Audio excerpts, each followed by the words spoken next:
Bienvenida a este webinar que hemos organizado con un conjunto de expertos y consultores con los cuales trabajamos. ¿Y cuál es el contexto? ¿Cuál es la motivación? Hace pocas semanas se ha publicado un nuevo reglamento para los sistemas de transmisión que se refiere a diversas materias que tienen que ver con la planificación, con el acceso abierto, entre otros. Estamos hablando del Decreto Supremo número 37, donde se regulan o se consolidan diversas normativas, diversas regulaciones previas, pero ya de manera más orgánica, más estructurada en lo que es este reglamento.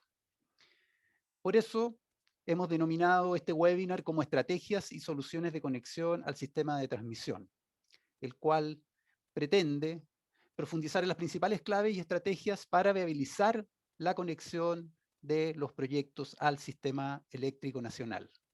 Les habla Daniel Salazar, socio director de Energy, y nuevamente le damos la más cordial bienvenida a todos quienes nos acompañan a esta actividad. Citar algunos elementos de contexto de cómo ha evolucionado la industria, cómo ha evolucionado el marco que regla, que norma este proceso de acceso abierto y luego la conexión. Hace aproximadamente 10 años atrás teníamos una interacción que era de carácter más bien bilateral, donde el nuevo entrante tenía que negociar, tenía que acordar con el transmisor de turno, ya sea empresa eléctrica o incluso empresa minera, en una condición que no resultaba muy simétrica, sino más bien asimétrica. Por lo tanto, se empezaron ya a levantar en esa época diversas situaciones, diversos casos, y que con la inserción de renovables, con la cantidad de proyectos, se fue de alguna manera haciendo cada vez más presión y cada vez fue naufragando más el esquema que se tenía. Luego, sucesivas modificaciones a través de distintos instrumentos que tuvieron que implementar en su momento los SEDEC y en la última etapa o etapa más reciente el coordinador, han ido regulando esta interacción y han ido eliminando barreras de entrada relevantes respecto a lo que teníamos 10 años atrás. Como indicaba, la inserción de renovables, de energía renovable variable, ha acelerado este proceso de cambios. Y cómo no citar los más de 7.000 megawatts que ya se han instalado y los más de 6.000 que vienen para el año 2021-22, los cuales deberán enfrentar un nuevo proceso y enfrentar problemáticas que todavía no tienen una solución perfecta, pero distan mucho de lo que teníamos en las antiguas regulaciones. Ni hablar con lo que viene más adelante cuando ya tenemos un proceso de descarbonización en marcha que acelerará o profundizará este proceso de inserción de nuevos proyectos de energía renovable variable, sumado al anuncio del proyecto de ley 4030 para el año 2030, con este 40% que ya se anuncia como una meta que se va a fijar vía proyecto de ley. Resultado de todo lo anterior es que tenemos una disponibilidad cada vez más reducida de puntos de conexión al sistema de transmisión. Tenemos desarrollos que aspiran cada vez más a encontrar un atajo o una mejor solución cuando se enfrentan a una congestión o definitivamente a posiciones que no están disponibles a su subestación, que no tienen espacios, que no tienen puntos, y eso de alguna manera impacta en los desarrollos y también en las etapas ya más avanzadas de decisión de inversión, construcción, operación. Paso a presentar a los panelistas que hoy nos acompañan y parto por Daniela González. Daniela es abogada de la Universidad de Chile. Ella tiene un Master of Science en Regulación Económica en la London School of Economics. Daniela actualmente es socia directora de Domo Legal. Domo Legal es una empresa experta en asuntos regulatorios en el sector eléctrico y de telecomunicaciones que realiza asesorías en diversos ámbitos de la gestión de las empresas del sector y desde ahí monitorea la regulación, lo cual le permite conocer, evaluar, anticipar riesgos y oportunidades para sus clientes. Domo Legal acumula una fuerte experiencia a partir de la cual presta apoyo interdisciplinario en los diversos ámbitos de la operación de un proyecto eléctrico. Bienvenida, Daniela, muchas gracias por acompañarnos. Muchas gracias, Daniel. Saludos a todos los asistentes y a los panelistas que me acompañarán esta tarde.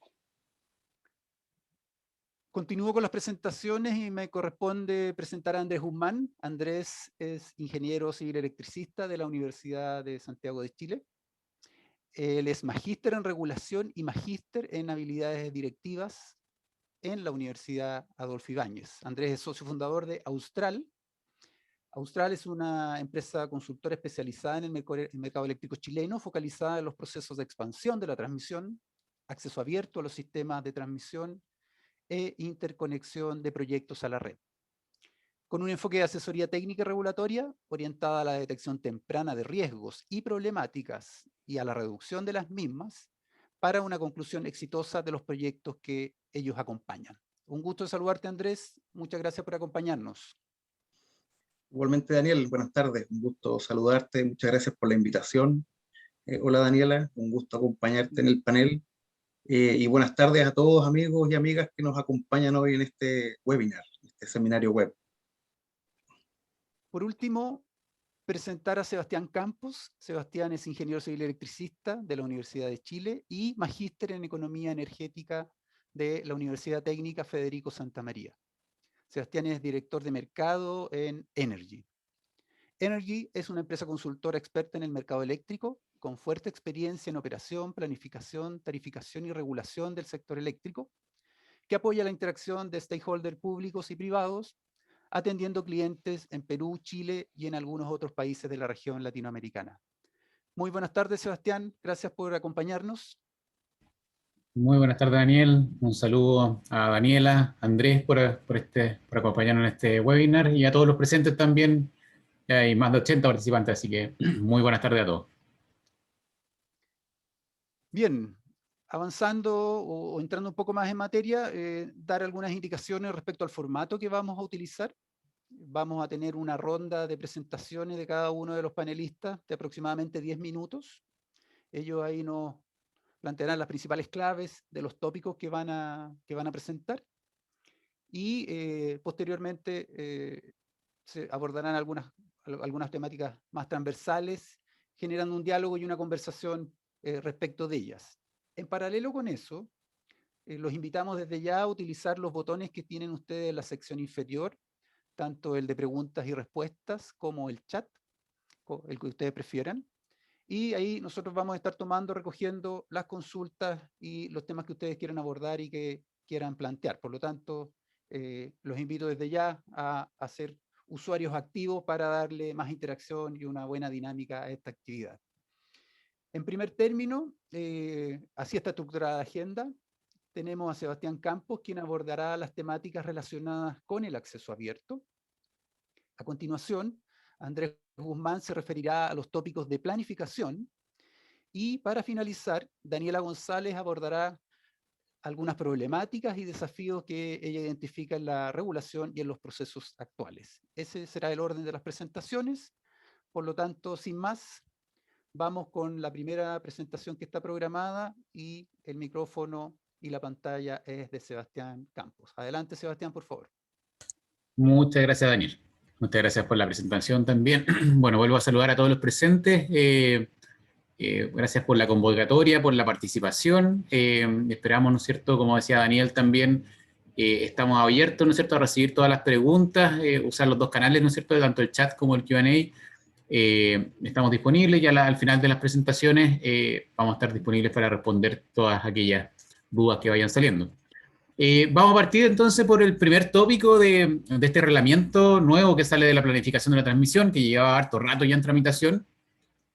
Y vamos a partir, ¿no es cierto?, por el inicio, ¿no?, de alguna forma por el acceso abierto, tanto en instalaciones de transmisión de servicio público y en las instalaciones dedicadas, ¿ya? Ese va a ser el foco inicial de esta presentación para luego ir hilando con la planificación que va a tomar Andrés y finalmente con una discusión más global que vamos a tomar en conjunto y con todo el equipo.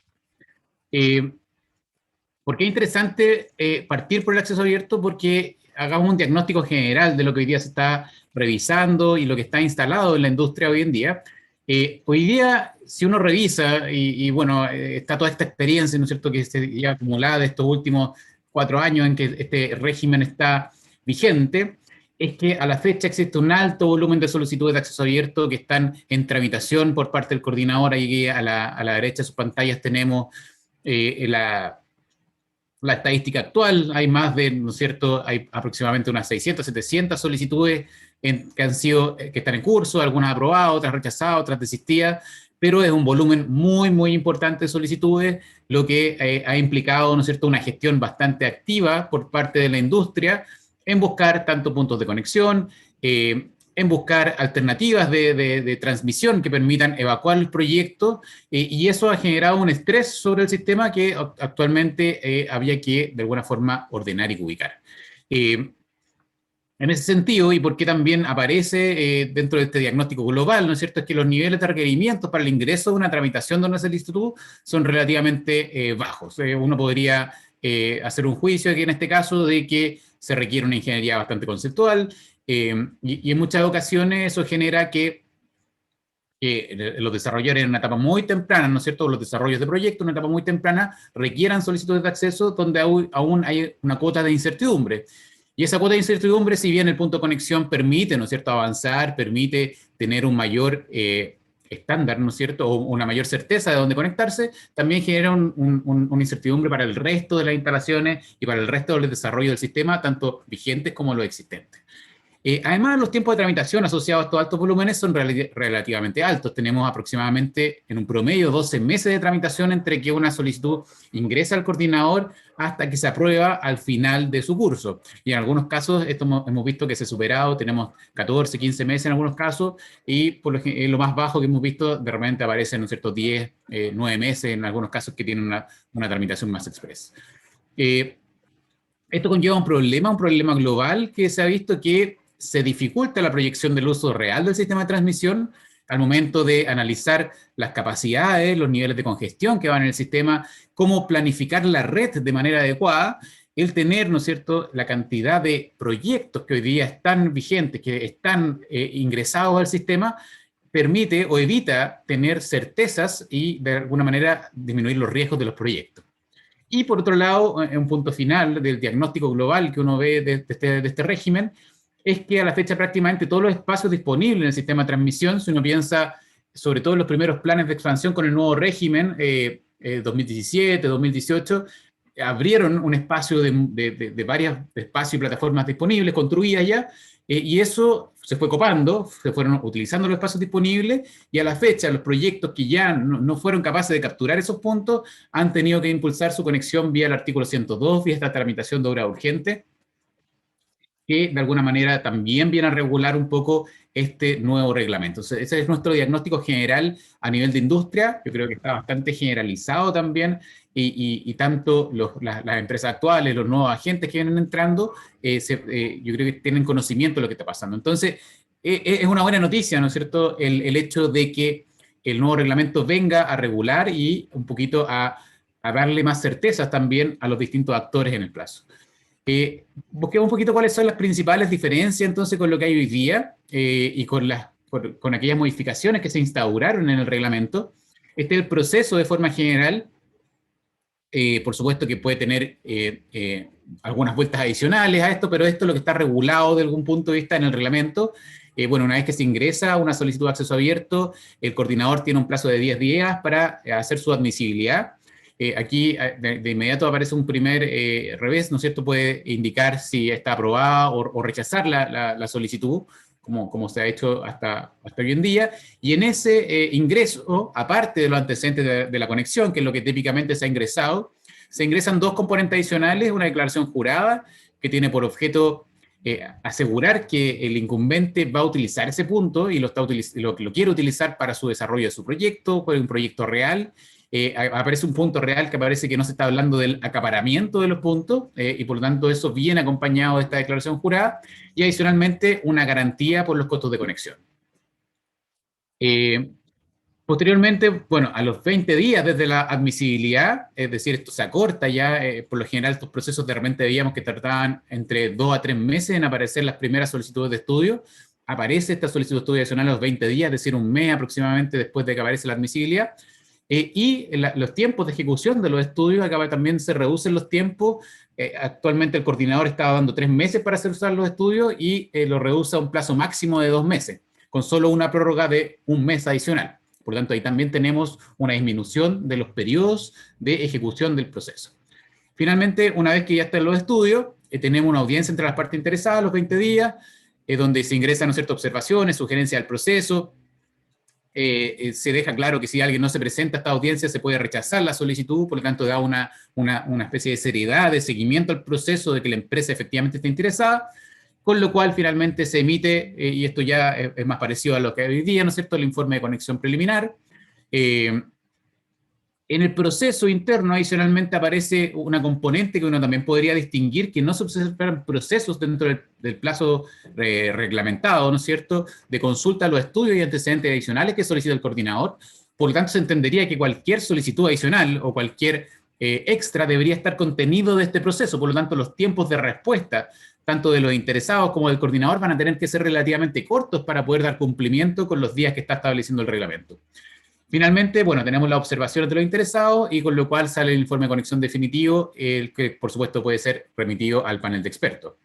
En ese sentido, la tramitación de una SASC, ¿no es cierto?, tenemos entre lo más corto, si es que no llegan a pedir estudios adicionales, tenemos 4,25 meses hasta 9-10 meses de ejecución. Nosotros esperamos que el tiempo promedio sea aproximadamente de 8 meses, reduciendo de esa manera los 12 meses que hoy día tenemos vigentes.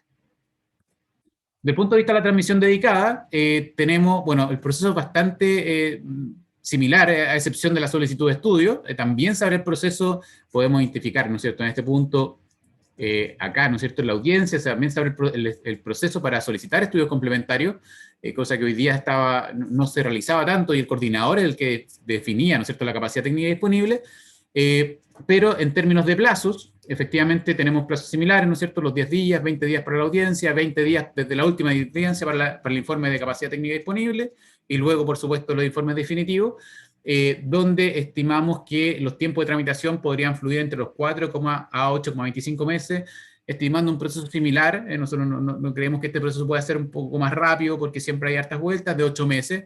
De todas formas, eso reduce los tiempos respecto a lo que hay hoy día. Esto va a implicar también, ¿no es cierto?, que la industria defina y empiece a moverse más rápido y más ágil en la solicitud de puntos de conexión. Y también el coordinador, por supuesto.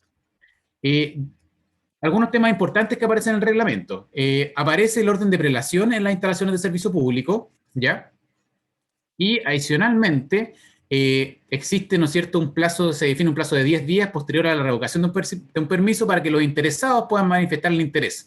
Es decir, esto era una condición que actualmente solo estaba establecida en las instalaciones dedicadas, y hoy día aparece también este orden de prelación en las solicitudes de servicio público, lo que lo hace bastante interesante ver cómo van, ¿no es cierto?, los distintos proyectos buscando esos puntos de conexión. Se modifica el plazo de declaración en construcción. Actualmente se dejaba un año posterior al informe final, y eso se reduce, o sea, más que se reduce, se cambia, se modifica, y es el coordinador quien define dichos plazos en función de la información que proveen, por supuesto, las empresas correspondientes. Este plazo, ¿no es cierto?, que está definido en el informe definitivo, se podrá prorrogar siempre y cuando se dé atención al cumplimiento de algunos de los hitos solicitados para la declaración en construcción. Por ejemplo, las tramitaciones ambientales, la solicitud de los permisos sectoriales, entre otros puntos, y por lo tanto se va a poder demostrar de forma tangible que las empresas están avanzando efectivamente en la construcción y en el camino a la declaración en construcción. Se refuerza la capacidad de ejecutar auditorías e inspecciones periódicas. Esto también es bastante interesante. Ahora el coordinador podrá ir a mirar y de alguna manera a inspeccionar si efectivamente los proyectos se están ejecutando y tienen una factibilidad real de conectarse, y por lo tanto eso también impone un nuevo esfuerzo sobre la industria. Adicionalmente, ¿no es cierto?, establece que las subestaciones se pueden realizar ampliaciones, modificaciones y refuerzos, siempre y cuando esto no implique un aumento de capacidad o una ampliación, ¿no?, es decir, sino que ampliaciones menores dentro de la subestación. Y adicionalmente establece que los permisos se pueden revocar, ¿no es cierto?, en el caso de que no se cumplan las condiciones establecidas. Por el lado de las instalaciones dedicadas, aparece, ¿no es cierto?, también se detalla con mayor criterio, ¿no es cierto?, los proyectos fehacientes, donde aparecen las 3 categorías, las dejamos ahí disponibles, que son la primera, aquellos proyectos que vienen desde su base, con resolución con RCA aprobada, los que no están contemplados al inicio, sin embargo, ya han iniciado su tramitación ambiental, y aquellos que, si bien no fueron contemplados, no necesitan tramitación ambiental, por lo tanto, con una pertinencia podría ser suficiente. Otro punto importante es que los proyectos fehacientes deben estar informados previo al ingreso de una solicitud, y por lo tanto no podrá, ¿no es cierto?, la empresa propietaria iniciar o declarar en medio del proceso un proyecto fehaciente. Por lo tanto, también a las empresas propietarias les refuerza el hecho de estar constantemente evaluando y viendo cómo van a utilizar sus propias instalaciones. Adicionalmente, un punto que también aquí es de cuestionamiento y que ha salido en los últimos análisis que se han realizado, es que la determinación del CTD no considera congestiones. Eso hoy día se hace de igual forma, es decir, se considera en el estado normal, y por lo tanto el criterio N-1 podría no aplicar en condiciones, en aquellas líneas, por ejemplo, que tengan doble circuito, y la empresa propietaria de alguna forma tiene que estar preparada para ese evento. El coordinador tiene que definir la metodología del cálculo de garantías, donde se establece que el valor anualizado no podrá superar el 10% del hábil de la instalación. También es importante que la declaración en construcción, que es similar a lo que hoy día, ¿no es cierto?, solo podrá tener una prórroga por una única vez, ¿ya? De lo contrario, se revoca el permiso de conexión y se hacen efectivas las garantías. Y una vez que antes, ¿no es cierto?, y esto también es bastante interesante, que modifica un poco la función que hoy día el coordinador está ejecutando, y es una nueva tarea que se le encomienda, es que antes, cada vez que, si bien todos los años, ¿no es cierto?, se ha publicado el informe de capacidad técnica disponible en todas las instalaciones del sistema, ahora cada vez que aparece, ¿no es cierto?, una nueva, o se aprueba una nueva solicitud, esto se tiene que actualizar. Por lo tanto, de alguna forma da transparencia y da trazabilidad a los procesos, y eso permite que las distintas empresas puedan estar monitoreando y siguiendo la capacidad técnica disponible en todas las instalaciones del sistema de manera actualizada. Eso a modo general. Yo creo que esta era para abrir la conversación. Vamos a seguir con el resto de las presentaciones, y bueno, al final de las rondas podemos ir con las preguntas, así que queda abierto. Adelante, Daniel. Muchas gracias, Sebastián. Bueno, como podrán ver, la cantidad de solicitudes en curso es de tamaño, de volumen relevante. Se trata de un proceso que está bastante reglado. Y nosotros que estamos acá a nivel local, ya como que nos hemos ido adaptando, nos hemos ido de alguna manera asimilando la idea a los tiempos que tiene. Sebastián lo describía muy bien, los tiempos que cada uno de los procesos tiene. ¿Y por qué hago esta mención? Porque hay gente conectada fuera de Chile que a lo mejor no tiene una cercanía tan directa, como es el caso peruano. Veo algunos conectados desde Perú. Por lo tanto, es un proceso que en el caso del Perú tarde o temprano va a caer. Nosotros tal vez 10 años atrás no estábamos pensando que el volumen, el nivel de actividad, las solicitudes de conexión iban a escalar y multiplicarse por un valor, por un múltiplo tan grande. Bueno, esa es la realidad, y es parte del proceso, es parte de las transformaciones de las matrices eléctricas de los países que están avanzando en las nuevas energías. Paso ahora a presentar, bueno, ya presenté a Andrés, así que no lo vuelvo a presentar, pero a cederle la palabra a Andrés, quien se va a referir a los tópicos procesos de planificación. Por favor, Andrés, tuya la palabra. Gracias, Daniel.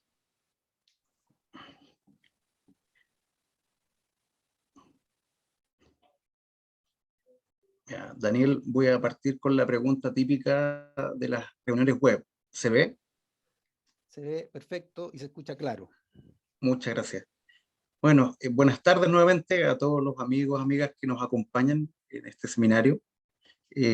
Felicitaciones, Sebastián, muy clara la presentación que hiciste sobre el régimen de acceso abierto. En mi caso, voy a hablar de algo que me gusta mucho, que es la planificación de los sistemas de transmisión. En general, la planificación, ¿ya? Pero en particular ahora la de los sistemas de transmisión.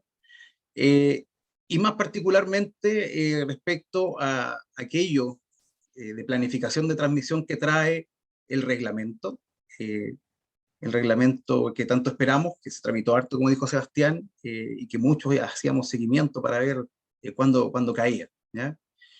Voy a partir con algunos juicios que espero fundar en la medida que avance en mi presentación, y si no los logro fundar por completo, les pido que después me los cobren. Encuentro que el reglamento, así un juicio bien grueso, encuentro que es bueno, encuentro que trae definiciones que eran necesarias, encuentro que tiene avances respecto a lo que teníamos, considero que establece o profundiza y consolida los procesos a los cuales ya nos estábamos acostumbrando como industria, no trae innovaciones que nos presenten incertidumbre y que traigan sensaciones de ansiedad. Por ejemplo, el macro proceso de planificación de la transmisión, que es el que presento en esta lámina, se refuerza, se consolida con una primera etapa o con un lineamiento general de política pública que proviene del Ministerio de Energía a partir de la planificación energética de largo plazo, ¿ya? A partir de la cual se deben generar escenarios de generación para la planificación de la transmisión por la Comisión Nacional de Energía, para ser revisados anualmente en este proceso que se llama proceso de expansión o de planificación de la transmisión, ¿ya? El reglamento detalla, precisa algunas cosas que ya veníamos conociendo de la resolución 711, que es la resolución reglamentaria con la que se estaban rigiendo los procesos de planificación hasta este momento. Se consolida el inicio del proceso de planificación a partir de la propuesta de expansión del coordinador, ¿ya? Los primeros 15 días del año el coordinador debe enviar a la comisión su propuesta de expansión. Eso da inicio al proceso, ¿ya? Posteriormente, y a través de las etapas sucesivas, nuevamente se consolida la planificación de la transmisión como un proceso abierto, transparente y participativo, ¿ya? Con publicaciones en los sistemas web, con información a los interesados, con participación y propuestas de los interesados en desarrollar la transmisión, con posibilidades de observar los informes de la comisión, de ir al panel de expertos para resolver las discrepancias que surgen naturalmente de los informes, del informe final, ¿ya? Es un proceso que este reglamento culmina o termina por definir, ¿ya? Y aquí en la lámina tal vez pasa muy desapercibido, pero aquí en el... Pero aquí abajo aparece un plazo que hasta la resolución 711 no teníamos, ¿ya? Que es el plazo o el periodo dentro del cual la Comisión Nacional de Energía debe emitir su informe técnico preliminar, ¿ya? Quienes están más familiarizados con la planificación de la transmisión y con este proceso en particular, sabrán que ese era el único hito del proceso que no estaba normado, ¿ya? Que la Comisión tenía su libertad, ¿sí?, para presentar su informe preliminar sin plazo definido.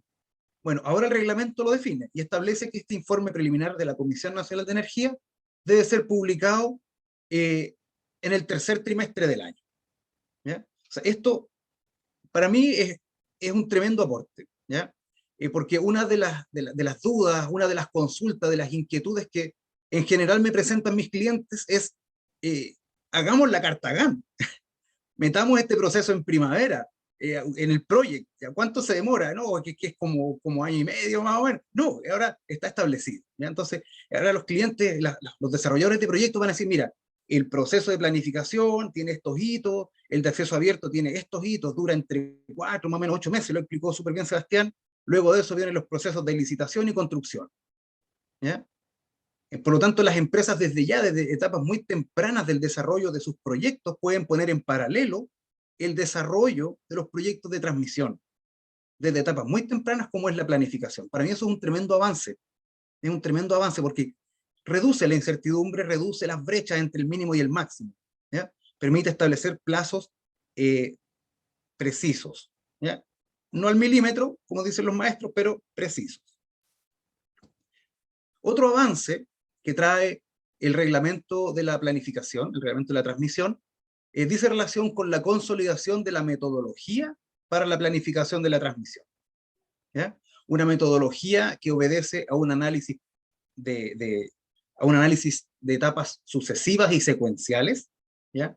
Que parte con un diagnóstico que debe realizar la Comisión Nacional de Energía en su etapa de análisis preliminar, donde debe considerar los escenarios de generación propios, que son los que provienen de la PEL, debe hacer un diagnóstico de los escenarios de generación para planificación de la transmisión, considerar los propuestos por la propuesta del coordinador,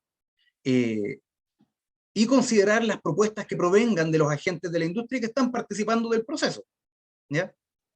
Y a partir de este diagnóstico, realizar un análisis secuencial y sucesivo donde la comisión va verificando que los proyectos cumplen ciertas condiciones de suficiencia, eficiencia operacional, seguridad y calidad de servicio, factibilidad técnica, etc. ¿Ya? Vale decir, se consolida este análisis secuencial que estableció y que definió la resolución 711. ¿Ya? No hay una innovación al respecto, no hay una sorpresa, se consolida. Y para mí consolidar los procesos que ya nos estamos familiarizando como industria es positivo, es súper positivo. Donde innova, siento yo, el reglamento, es una sutileza metodológica, pero es una diferencia, ¿ya? El reglamento establece que para cada escenario de generación, para planificación de la transmisión, luego de todo este proceso secuencial, se debe tener un escenario de transmisión, ¿ya? Un plan de obras, ¿sí? Por lo tanto, si yo tengo 5 escenarios de generación, al culminar este proceso voy a tener 5 planes de transmisión, ¿ya? Y luego, para tener el único plan de transmisión, la comisión debe utilizar metodologías para decisión bajo incertidumbre para definir el proyecto o el plan de obra de transmisión, ¿ya? A diferencia de lo que establecía la resolución 711, que decía que cada uno de los proyectos tendría que generar beneficios económicos positivos o beneficios económicos netos positivos para el 50% más uno de los escenarios, ¿ya? Entonces aquí hay una innovación. Aquí cada uno de los escenarios se desarrolla cumpliendo este desarrollo secuencial. Y por último, el plan de expansión se genera a través de este mecanismo de decisión bajo incertidumbre, ¿ya? Por lo tanto, hay una innovación, hay una diferencia, una sutileza metodológica, pero que en el grueso no cambia el concepto que todos tenemos de la planificación de la transmisión como un proceso, ¿ya? ¿Qué otro avance, siento yo, que tiene el reglamento? Por ejemplo, el que está aquí muy resumido, por supuesto, en cajitas, la aplicación del artículo 102 de la ley, ¿verdad? Es un instrumento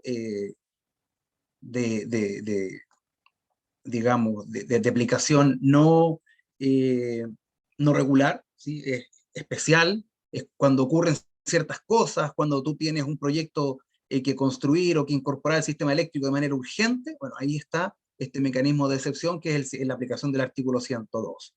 ¿Ya? El reglamento establece el proceso, ¿cierto? También lo consolida, un proceso en que parte el coordinador a través de la recepción de parte del interés de los antecedentes presentados por el interesado, la revisión del coordinador o la consulta si es que necesita más antecedentes, y posteriormente, luego de sus análisis, una información a la comisión, quienes finalmente deciden si aprueban o rechazan el proyecto que se está promoviendo por el 102. ¿Ya?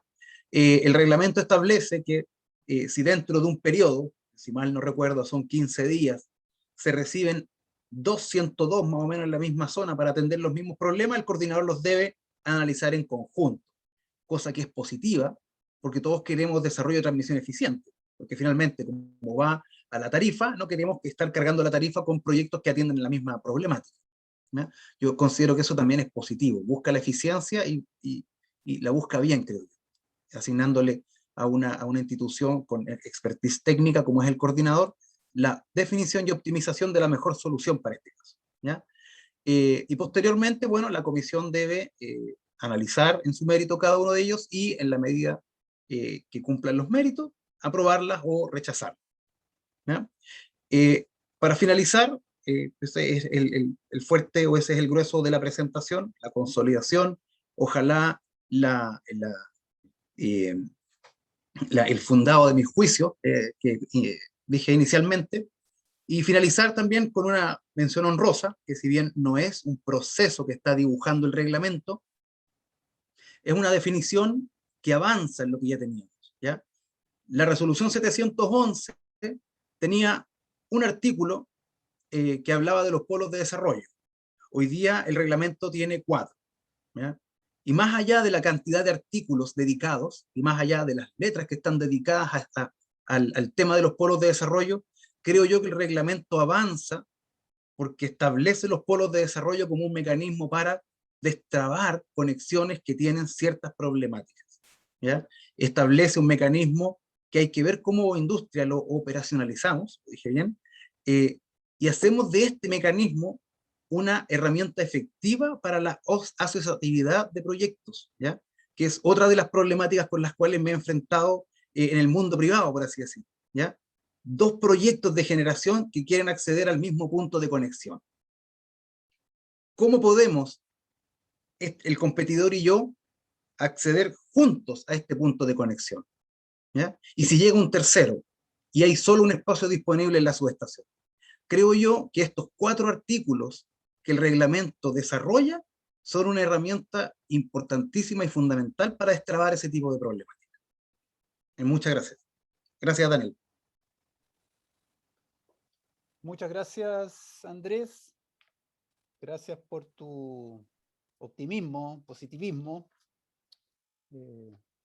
Ya llegarán algunas preguntas que estamos recibiendo y, bueno, reforzar la invitación a que recojamos más consultas. Ya nos han llegado algunas que las vamos a tomar al final de esta ronda, pero para quienes todavía no se animan, los invitamos a hacerlo. Así que le corresponde ahora a Daniela González referirse a las problemáticas y desafíos que se identifican, y con eso cerramos esta primera ronda de cada una de las presentaciones. Adelante, Daniela, con tu presentación, que ya la estamos viendo en pantalla, así que todo bien.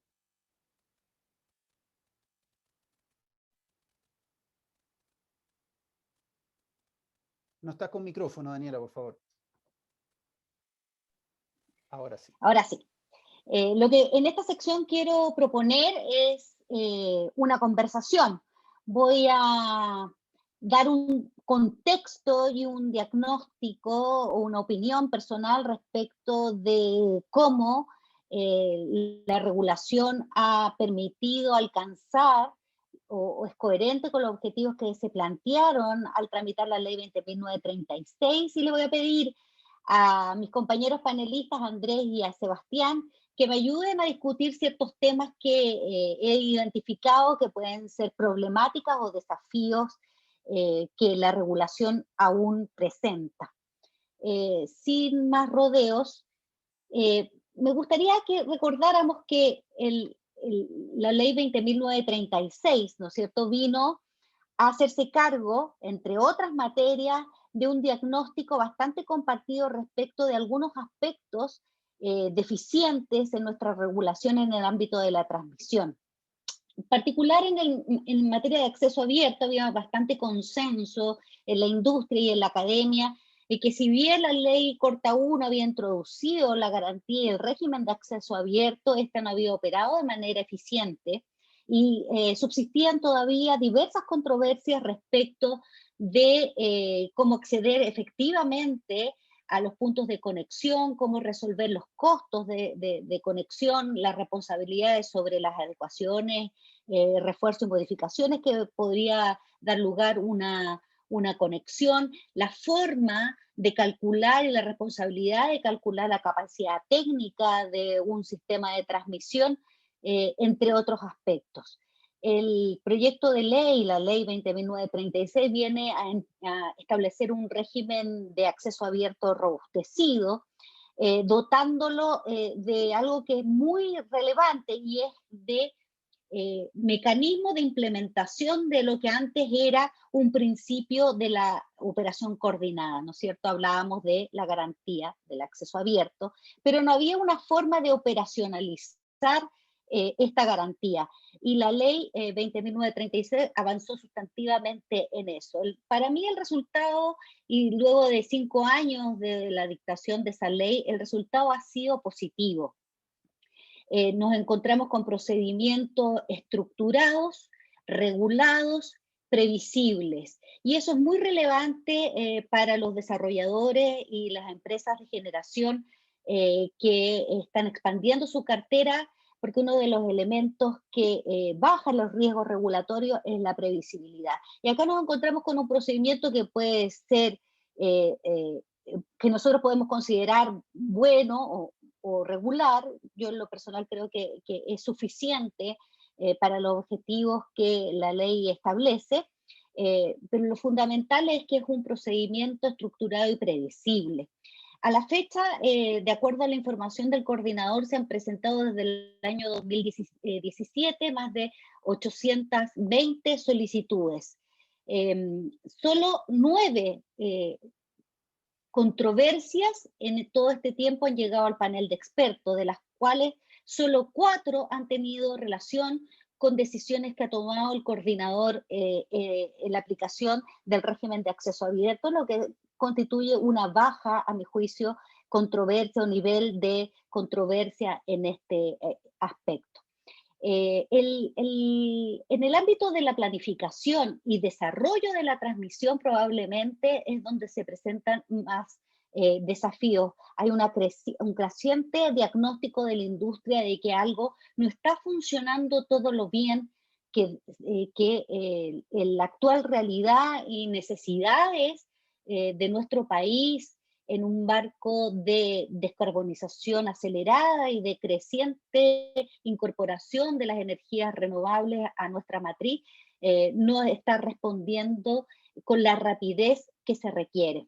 Y para ello nosotros tenemos que recordar que la transmisión fue considerada por el Ejecutivo al promoverse este proyecto de ley como un elemento central del desarrollo del sistema y sobre el cual descansa la competencia en el mercado de generación que permite llevar beneficios al consumidor final. El primer objetivo de la ley fue lograr que la transmisión eléctrica favoreciera el desarrollo de un mercado de generación más competitivo para, como dije anteriormente, lograr bajar los precios a los clientes regulados y a los clientes libres. En este escenario, ¿no es cierto?, donde vemos, por lo menos desde mi punto de vista, una impresión positiva respecto del desarrollo del ámbito de acceso abierto y más problemático en el ámbito de la planificación, quisiera proponer algunos tópicos o algunas problemáticas de conversación con mis compañeros. Y voy a partir con Andrés, ¿no es cierto? Este proceso que tú evalúas muy positivamente, ¿no es cierto? En definitiva, tiene que culminar en un resultado que sea el que necesita el sistema, más allá de lo bueno o malo que sea el proceso como tal. Y lo primero que salta a la vista es decir, bueno, los planes de expansión que desde el año 2017 se han elaborado, ¿están o no respondiendo a las necesidades de crecimiento del sistema de transmisión que apuntale a su vez la competencia en el mercado de generación? La consideración de los proyectos de generación con autorizaciones de acceso abierto, por ejemplo, en la planificación, ¿se hace o no se hace? Sabemos, ¿no es cierto?, a propósito de la discrepancia respecto del plan de expansión del año 2020, que la Comisión ha señalado que ellos han adoptado un criterio mesurado, moderado, que supone el solamente considerar proyectos que tienen un nivel de certeza aceptable. Y parece que las autorizaciones del coordinador en el ámbito de acceso abierto todavía no son considerados con ese nivel de certeza aceptable. Uno se puede preguntar, ¿se está planificando entonces con holgura? ¿La generación sigue a la transmisión? ¿Qué rol juega y va a jugar el artículo 102 y este régimen que se supone es excepcional, ¿no es cierto? Porque no tiene todos los mecanismos de transparencia y de participación que tiene el proceso de planificación regular, por eso es excepcional. Viene a salvar la situación.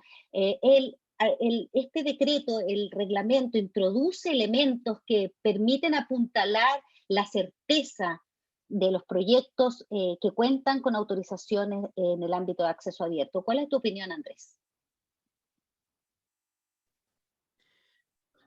Mi opinión es que así se planifica con holgura, ¿ya? ¿Y en qué fundo mi opinión? En que la planificación nace de una definición global, conceptual de política pública, que es la planificación energética de largo plazo, ¿ya? Es este mecanismo el que proyecta los escenarios energéticos y lo realiza en un horizonte de 50 años, ¿ya? también es un proceso participativo, abierto y transparente, ¿ya?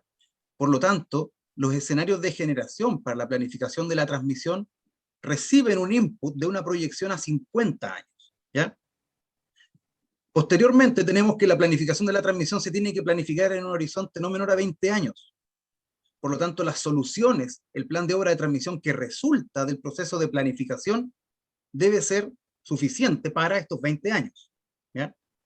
Lo que yo detecto de tu diagnóstico es que falta un eslabón, ¿ya? Porque, claro, se tienen que considerar, por supuesto, los proyectos que están declarados en construcción, porque son inversiones que están ahí y que llegan mañana, ¿ya? Y por supuesto, se tienen que considerar los escenarios de largo plazo que está viendo la autoridad como proyecciones de nuestro mercado. Entonces, el eslabón perdido es, ¿qué pasa entre el proyecto declarado en construcción y el proyecto que es una proyección, una prospección del sistema eléctrico? ¿Ya? Hoy día, muy bien dices tú, la comisión adoptó un criterio que es considerar los proyectos de acceso abierto en el coordinador única y exclusivamente para repartir dentro de las barras del sistema eléctrico aquellos proyectos que fueron definidos en la PEL, ¿ya? Vale decir, toma la macro, el monto total de generación y lo ubica en las distintas barras siguiendo algún criterio que toma a partir de los proyectos de acceso abierto, ¿ya? Y lo dice la comisión en el dictamen, o en el proceso de la discrepancia, que es porque hay tantos proyectos que le resulta difícil creerle a todos, ¿ya? Los 9.000 megas, no sé, una cantidad enorme, ¿ya? Por lo tanto, hoy día, como bien dices tú, dado que el reglamento impone mayores restricciones, mayores requisitos a los proyectos para entrar al proceso de acceso abierto, yo creo que la comisión debe ir evaluando en qué momento cambia este criterio y si realmente le cree a los proyectos que están en acceso abierto por su localización, porque entrega señales de dónde la industria está mirando potencial de desarrollo. Vale decir, siento que es un criterio, siento que no es una definición normativa, yo creo que las definiciones normativas están hoy día amplias, y por eso yo soy optimista al respecto, sino que es un criterio que la autoridad debe ir ponderando, ¿ya? Ponderando a medida que va pasando el tiempo y va recibiendo mayor información. Relacionado con eso, y ahora le voy a dar la palabra a Sebastián.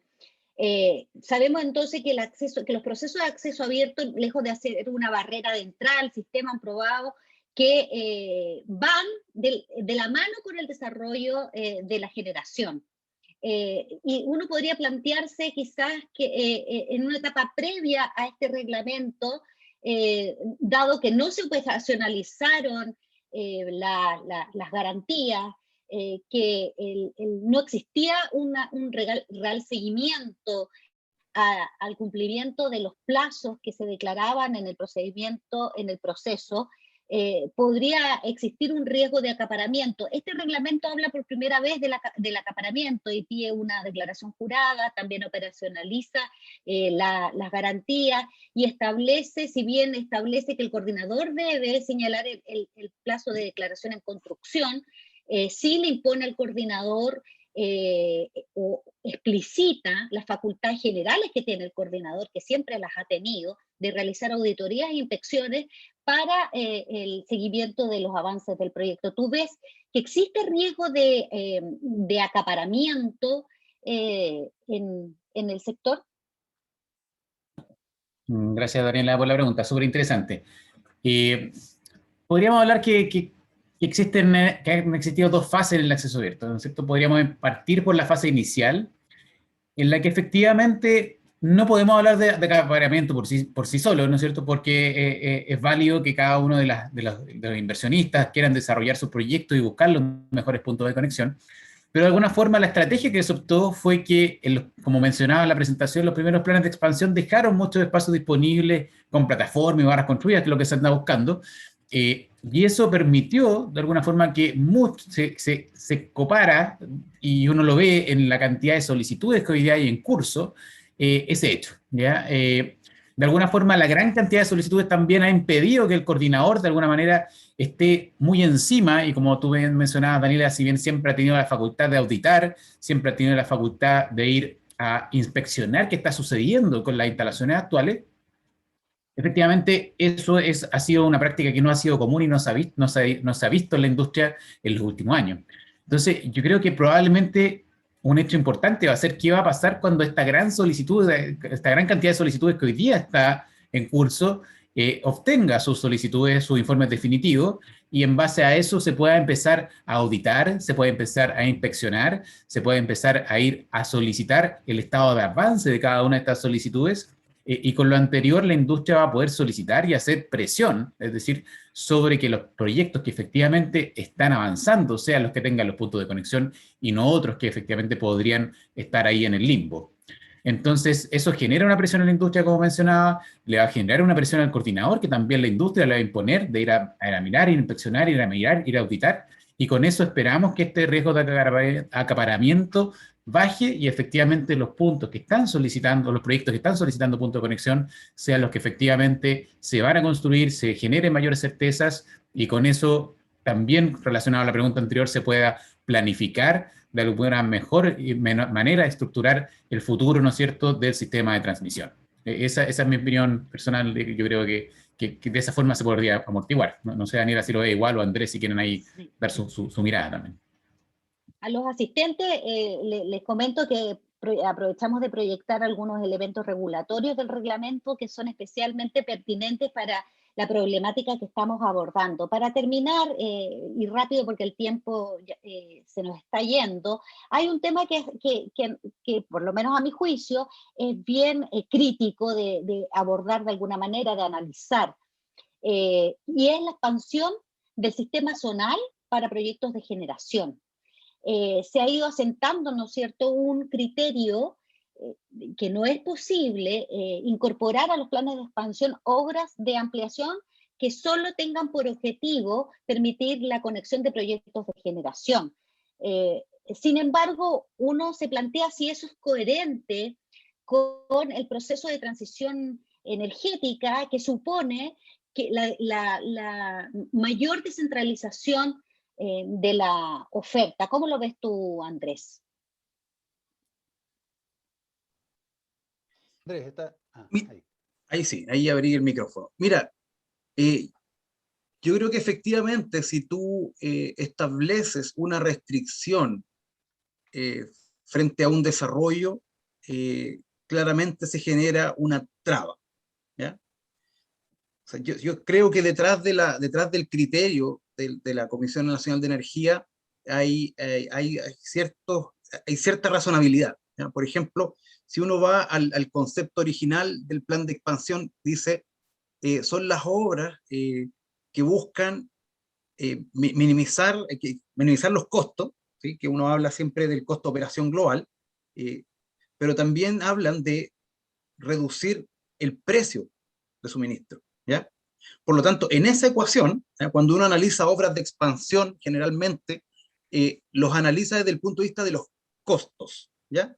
¿Reduce el costo o no reduce el costo sumando todas las cosas? ¿Sí o no? ¿Ya? Pero siento que la comisión en su ejercicio también incorpora la componente precio, ¿ya? Y por lo tanto, en esa ecuación, creo yo que cargar el VI o el AVI de una obra de generación a la transmisión zonal que finalmente va a impactar en precio de esa zona, genera en la comisión el incentivo a no promoverlo, ¿ya? Por lo tanto, si ese es el incentivo, o si ese es el análisis detrás del incentivo a no proponerlo o a no promoverlo, creo que deben existir herramientas que flexibilicen el desarrollo de proyectos de generación atomizados dentro de las zonas de concesión zonal, ¿ya? O sea, sí, en Chile es largo y tiene realidades distintas, ¿ya? Un proyecto de 20 megas en Santiago probablemente sea considerado chico, pero esos mismos 20 megas en Andacollo puede ser considerado grande, ¿ya? Entonces yo siento que deben haber mecanismos que permitan promover el desarrollo dentro de las zonas que resulten eficientes desde el punto de vista de la generación, ¿ya? Hablaba yo, la mención honrosa de los polos de desarrollo, ¿ya? Vale decir, si hay muchos proyectos de generación en una zona o en un sector donde hay un sistema de transmisión zonal y son proyectos que en su totalidad superan la demanda que está en ese sistema zonal, a lo mejor el mecanismo no es el desarrollo o la promoción de obra de transmisión zonal, para no cargar la tarifa, sino que el establecimiento, la flexibilización de la figura del polo de desarrollo, que tiene reglas claras para su desarrollo, su remuneración, tarificación, boletas de garantía, instrumentos financieros para garantizar la seriedad de quienes están promoviendo, ¿ya? Entonces siento yo que si el criterio de no desarrollar zonal para proyectos de generación persiste y se asienta, se tiene que ir por otro lado para no perder esa oferta eficiente, ¿ya? Sebastián, ¿algo que aportar? Mira, me parece que efectivamente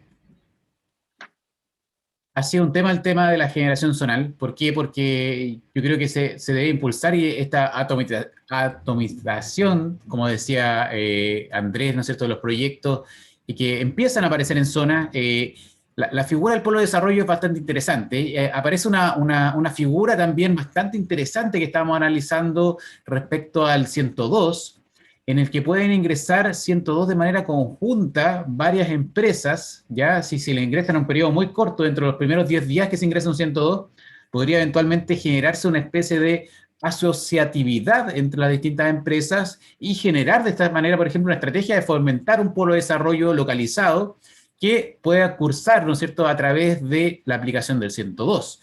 Eso también se ve también bastante interesante de poder entender y planteárselo a la industria, planteárselo, ¿no es cierto?, a las empresas que trabajan con nosotros, a los distintos agentes con los que estamos permanentemente conversando, respecto a cómo a lo mejor soluciones conjuntas son óptimas desde el punto de vista del sistema de transmisión, y así abrimos canales y lo que buscamos todos, ¿no es cierto?, de alguna forma descentralizar de mayor manera la generación, conectarla acerca de la demanda también, eso también es importante porque evita también desarrollar grandes líneas cuando probablemente a lo mejor la demanda la podemos desarrollar de manera más local, y de esa forma promover, ¿no es cierto?, esta estrategia de descentralización y aumento de y expansión óptima de nuestro sistema de transmisión. Entonces yo creo que son consideraciones que hay que tener.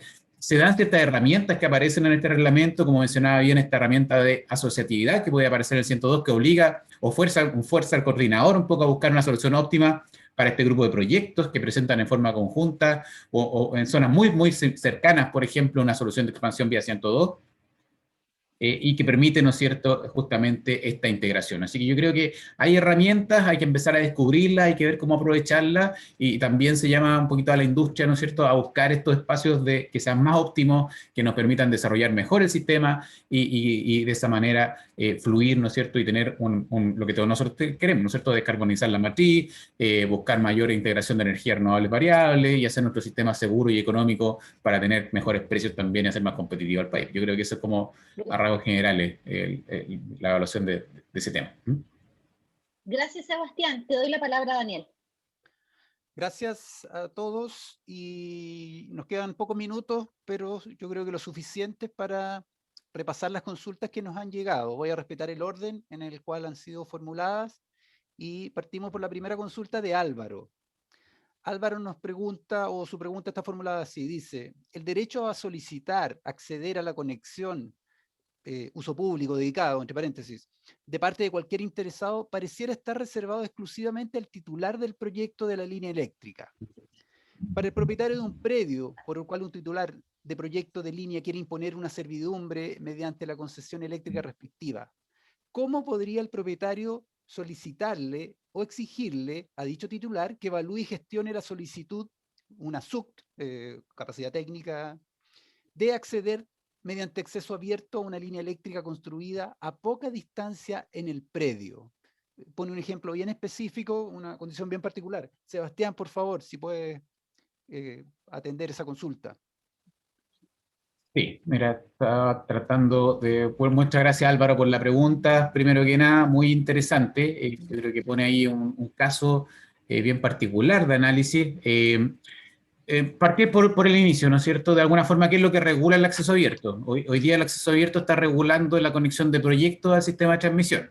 Y del punto de vista de lo que garantiza en el mismo hecho, en el mismo foco, dentro de la subestación, es en la cometida de la subestación. Eso es lo que regula el coordinador, lo que establece la regulación. Se vigila que la subestación de alguna manera quede bien estructurada, quede armónica, que no se evite, ¿no es cierto?, o que no se cierre el acceso al cerrar, por ejemplo, la subestación con una cometida que evite la expansión, y por otro lado también evite que lleguen nuevas llegadas, ¿no es cierto?, por los laterales. Por lo tanto, ahí está bien centralizado y bien regulado el hecho de cómo se plantea el acceso, ¿ya? No se mete mucho el acceso abierto, ¿no es cierto?, en cómo se desarrolla, por ejemplo, la línea de transmisión de un proyecto particular. El proyecto tendrá que generar su concesión, tendrá que generar su servidumbre, ¿no es cierto?, y llegar hasta la conexión de acceso donde está pidiendo tanto si sea una situación pública o dedicada. Sin embargo, no se mete, ¿no es cierto?, en este trazado que es un hecho privado, un hecho que es parte del proyecto y que por lo tanto no podría, ¿no es cierto?, llegar y solicitar. Ahora, en el caso, ¿no es cierto?, que haya un proyecto que esté muy, muy cercano a la línea de transmisión, y hablamos de una línea de transmisión dedicada en este caso, sería, por ejemplo, el único caso, y un proyecto que está bajo la línea, ahí, por supuesto, siempre existe la posibilidad de ingresar, ¿no es cierto?, una SUCT, y existe la variante, o sea, ya la norma técnica abrió la posibilidad de instalaciones dedicadas de instalar, ¿no es cierto?, conexiones en derivación, que también es bastante importante. Se ha empezado a analizar ese tema también, y el coordinador también ha regularizado, siempre y cuando tenga un interruptor bajo la línea. Por tanto, si hay un proyecto que esté muy, muy cerca de una línea dedicada, podría solicitar esa forma, y en caso contrario, podría solicitar un eventual seccionamiento, que también hemos tratado y hemos hecho varios casos también exitosos, ¿no es cierto?, de seccionamiento de línea de transmisión de instalaciones dedicadas. Serían las formas, ¿no es cierto?, de impulsarlo, y ahí, bueno, se tramita tal cual como una solicitud de acceso cualquiera en que uno ingresa y pide conexión en la línea dedicada. Esas serían como las dos formas. No sé si, Álvaro, si espero que haya respondido a tu pregunta, si no, quedamos disponibles ahí para poder seguir conversando. Gracias, Sebastián. Andrés, hay varias preguntas del artículo 102. Yo te las voy a hacer con alguna agrupación en aras de la eficiencia del tiempo. Parto por la primera, y es una pregunta breve, así que pregunta corta, respuesta corta, Andrés, por favor. ¿Es necesario tener un precedente de solicitud rechazada en el plan de expansión para realizar una solicitud por artículo 102? Esta es una pregunta de Jacques Esquer, pido excusas si es que lo estoy pronunciando mal, pero para él va dirigida la respuesta. Andrés, por favor. No, la respuesta es no. No es necesario tener un antecedente de rechazo. Lo que sí tienes que tener es un antecedente, o es algo que tú puedas acreditar o demostrar cuáles son las razones por las cuales tú no participaste de un proceso de expansión. ¿Ya? Tienes que determinar cuál es la necesidad y la urgencia de tu proyecto, y las razones por las cuales se excluyó del plan de expansión. ¿Ya? Que puede ser no necesariamente un rechazo, sino que también una decisión de inversión que requiere cierto plazo acotado para un proyecto de generación, por ejemplo, o de consumo. Gracias, Andrés. Continúo contigo y voy a agrupar dos preguntas que hace Carlos Ferrús respecto al mismo tema. La primera, ¿qué tan usado es el artículo 102?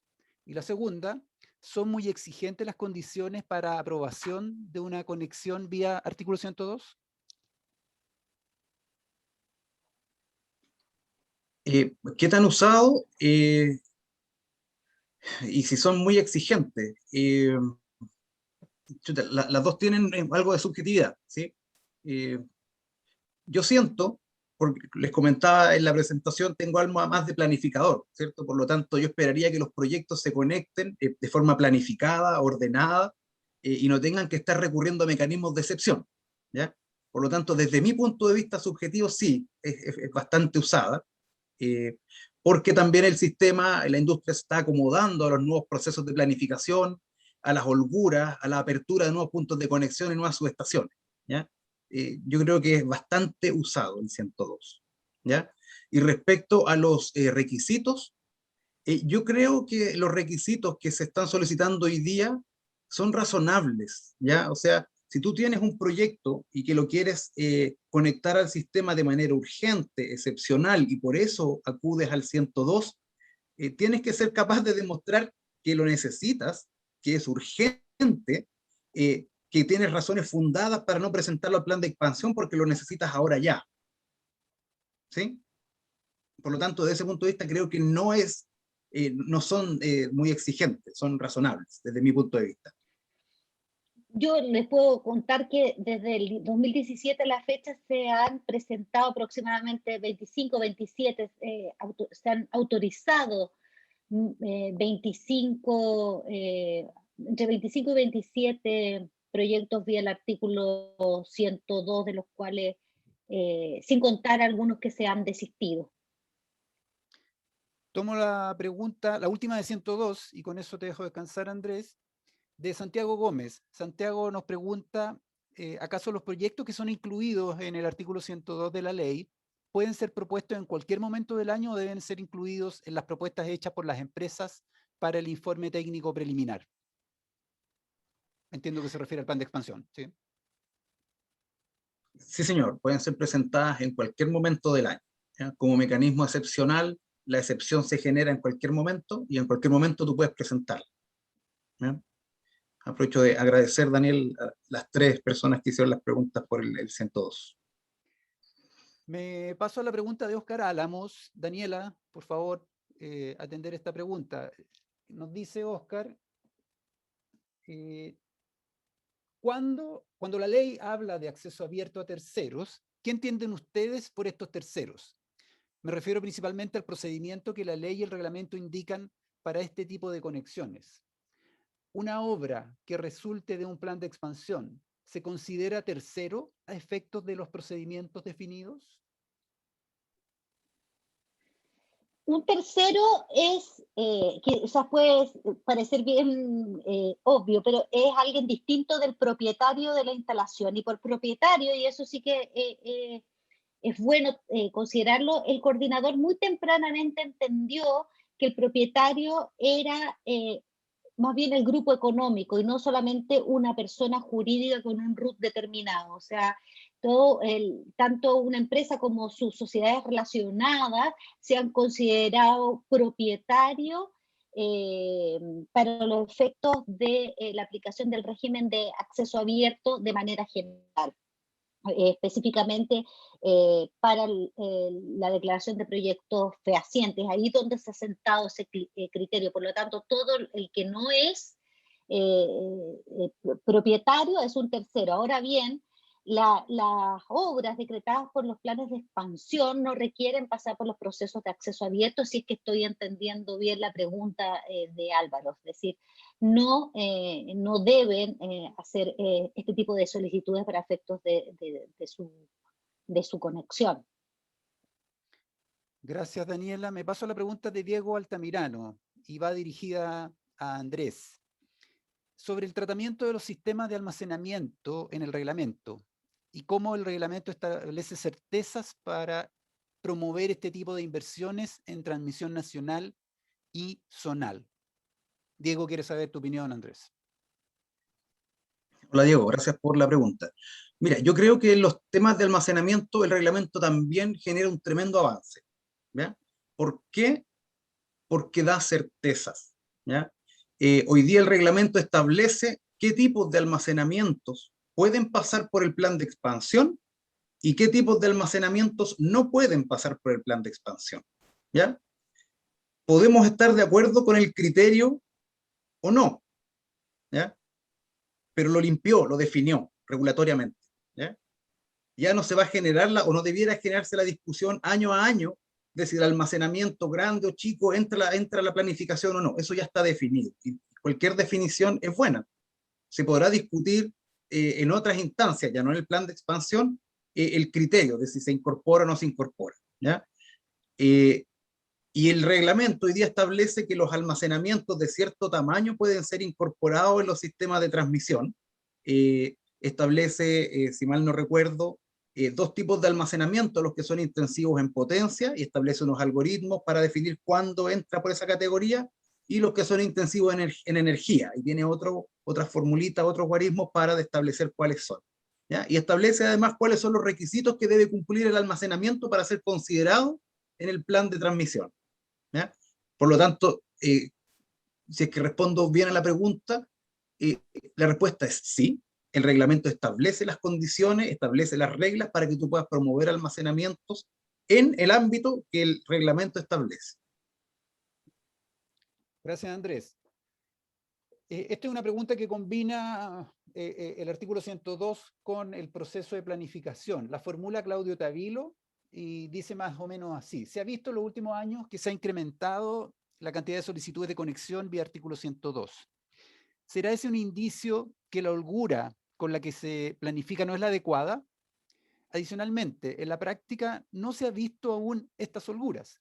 En vuestra opinión, ¿esto se regularizaría una vez que entren en operación los proyectos en ejecución actualmente? ¿O es evidencia que la holgura no se está internalizando adecuadamente? Andrés, por favor.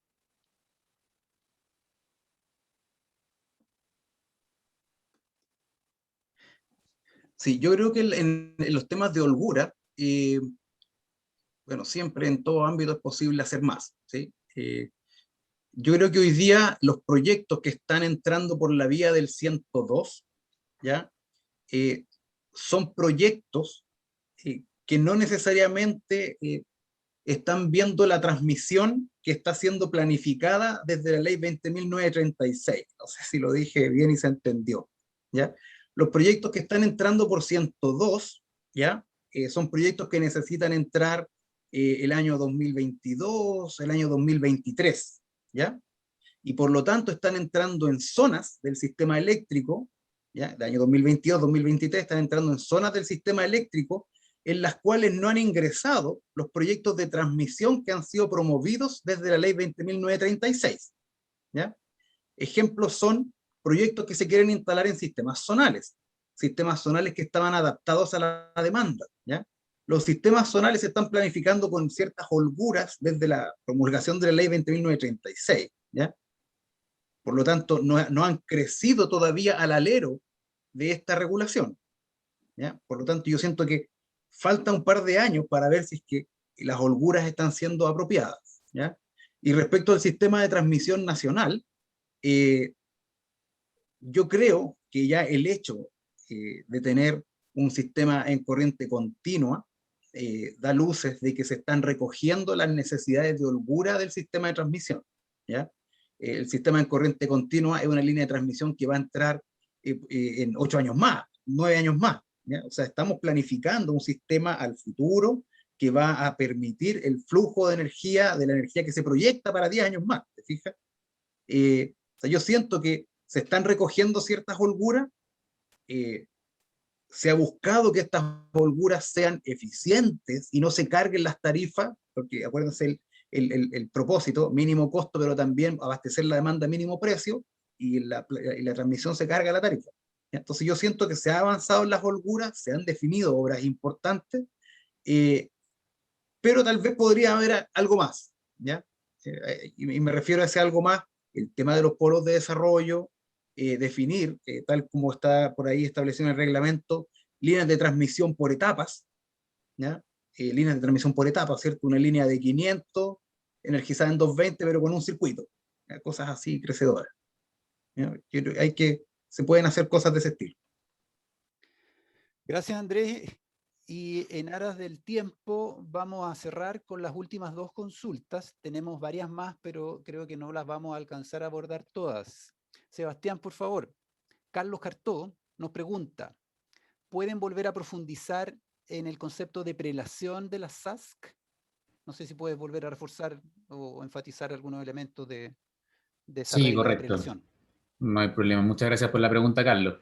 Mira, principalmente lo que aparece, ¿no es cierto?, como nueva figura en el reglamento es que en un punto que tiene, por ejemplo, que está en tramitación por parte de alguna empresa involucrada, si alguna otra empresa quisiera ir a solicitar el mismo punto, ya en una subestación que, por ejemplo, ya no quede espacio disponible, no se pueda expandir, o bien para una expansión eventual tendría que ir a través de un artículo 102, esa empresa podrá ir a presentar su solicitud, podrá quedar en la cola, de alguna forma va a quedar ¿no es cierto?, en espera. ¿Y a la espera de qué? A la espera de que a la empresa que está en curso, es decir, se le apruebe su solicitud, ¿no es cierto?, de autorización final, es decir, se apruebe su solicitud completa, definitiva, de conexión, y esta empresa, por supuesto, se le empiezan a correr los tiempos en esa figura. Empiezan a correr los tiempos hasta la declaración en construcción. Y no solamente la declaración en construcción, como conversábamos delante, sino que además Ahora, como el coordinador tiene esta figura de que puede ir a auditar, puede ir a vigilar, puede ir de alguna forma a monitorear que los plazos que se establecen en la carta Gantt son factibles de que se cumplan, podría ir a mirar un punto intermedio y ir definiendo, viendo si los hitos que la misma empresa declaró que se iban a cumplir efectivamente se están desarrollando o no. En el caso en que no se cumplan, ya sea un hito intermedio o con mucha más fuerza en el mismo hecho de la declaración en construcción, la empresa podría eventualmente, por un lado, o pedir una prórroga, y para esa prórroga tendrá que haber declarado al menos alguno de los hitos de la declaración de construcción, decir, por ejemplo, ok, tengo mi resolución de calificación ambiental casi en tramitación final, ya está finalizada, etcétera, o tengo los permisos sectoriales, pero tengo un avance del proceso y por lo tanto el coordinador puede dar una prórroga prudente, por supuesto, o en el caso, ¿no es cierto?, en que ninguna de esas condiciones se cumplan, esa solicitud se extinguiría, el coordinador revocaría la solicitud de conexión en ese punto, y al momento de revocar esa solicitud, disculpen, ahí está pasando la ambulancia, las instalaciones, ¿no es cierto?, o los proyectos que están en la cola, ¿no es cierto?, en el orden de prelación, el coordinador tiene que ir a consultarles por si aún sigue su interés en ese punto. Es decir, no queda abierto para todo el público, sino que se restringe a aquellos que ya manifestaron su interés y, por supuesto, los interesados tendrán que dar en 10 días hábiles, tienen que dar su respuesta afirmativa o negativa, y ahí irá corriendo, ¿no es cierto?, la lista hasta que eventualmente no quede ninguno, y en ese momento queda abierto para que cualquier agente del sistema pudiera solicitar ese punto. Espero que haya quedado clara la respuesta. Gracias, Sebastián. Y vamos a la última, que la formula Antonia Jorquera, que está dirigida a Daniela.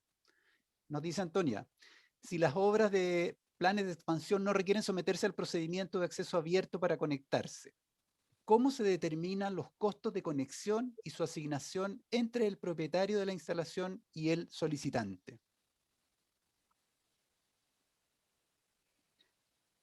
Eso ha sido un tema de bastante controversia respecto de si efectivamente en el caso de las obras de expansión es pertinente que se paguen costos de conexión, y ahí nosotros hemos tenido con mi compañero panelista Andrés Guzmán algunas discusiones al respecto. Yo creo que el reglamento avanza en el sentido de esclarecer que no corresponde el pago de costo de conexión en estos casos. Gracias, Daniela. Y bueno, agradecemos a todos quienes nos acompañan ya hasta prácticamente las 6:22 de la tarde. Y algunos mensajes finales. Y, por ejemplo, ustedes ya en sus correos electrónicos debieran haber recibido una encuesta. Les pedimos amablemente que la puedan contestar. Es muy breve, no va a pasar de un par de minutos, por lo tanto, les agradeceríamos mucho contar con esa información, con el feedback y respuesta de ustedes. Y vamos a traer información y configurar próximas convocatorias en función de las respuestas que recibamos. Así que terminamos con agradecer,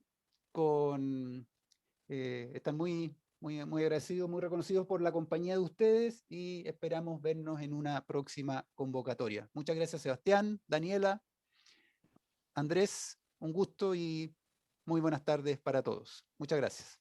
Muchas gracias. Hasta luego, gracias. Un gusto compartir acá. Muchas gracias. Saludos a todos.